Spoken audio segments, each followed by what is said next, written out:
Welcome to టీ10. నేను రేవతి.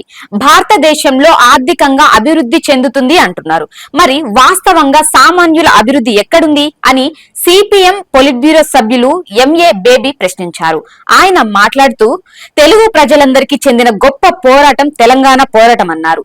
ఈ పోరాటం కేవలం తెలుగు రాష్ట్రాల్లోనే కాకుండా భారతదేశ వ్యాప్తంగా అందరినీ సమీకరించి ఐక్యంగా ఉద్యమించటానికి తోడ్పడిందన్నారు. కేంద్రంలో ఉన్న బీజేపీ వారితో జతకట్టి ఏపీలో అధికారంలోకి వచ్చిన టీడీపీ జనసేనలు భారతదేశం ఆర్థికంగా అభివృద్ధి చెందుతుంది అంటున్నారని, వాస్తవంగా సామాన్యుల అభివృద్ధి ఎక్కడ ఉంది అని ప్రశ్నించారు. జాతీయ నేర విభాగం వివరాల ప్రకారం ఈ 8 సంవత్సరాల కాలంలో 104,000 మంది పేద రైతులు కూలీలు ఆత్మహత్య చేసుకున్నారని చెబుతుంటే దేశంలో రోజు 35 మంది చొప్పున వ్యవసాయ రంగంలో ఉన్నవారు చనిపోతున్నారని తెలిపారు.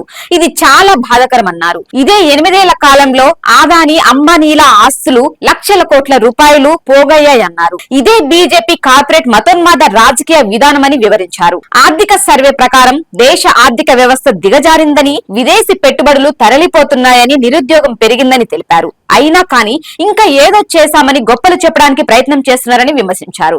డబ్బు, అధికారం, మీడియాను ప్రధాని మోడీ దుర్వినియోగం చేశారని ఆరోపించారు.